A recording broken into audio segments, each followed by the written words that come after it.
So, import RE tayo. So,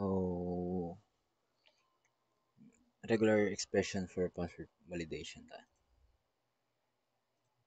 So, dito sa RE, ito yung function na validate password.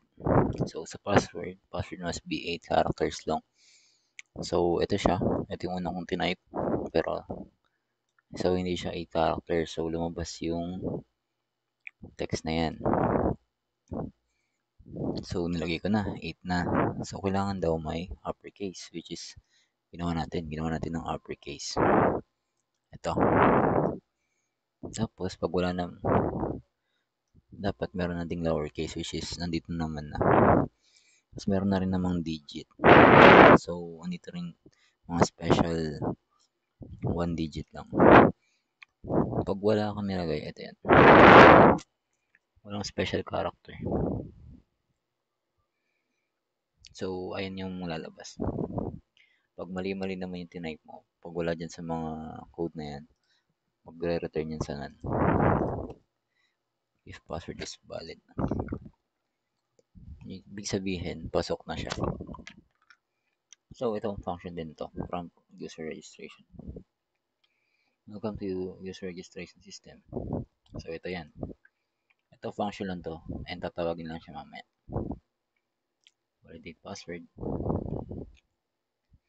So, ito yung hiningi. Full name, username, which is ito. And, ito yung user type. Hiningi sa atin kung user or admin. Which is ito.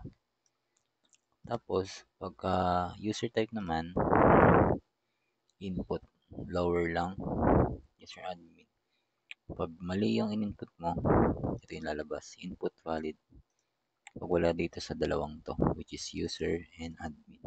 Pag wala dyan sa dalawang yan, ito yung mag-print. Ito yung magiging output. Pag nag-prompt ko ng password, pag nag-type ka ng user or admin, input mo na yung password mo. Excuse me.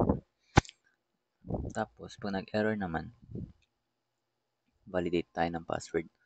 Pag nag-error, ito yung mga possible na lalabas dyan. Ito. Yan.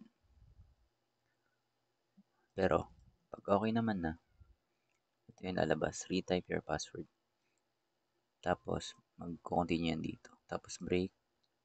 Pag hindi, pag nag-else yan, pag nag-false to, ito yung lalabas dyan. Registration complete. Tapos, ito yung mag-output. So, F, then tinawag yung username. Yun yung user type. So, ayun lang. Thank you.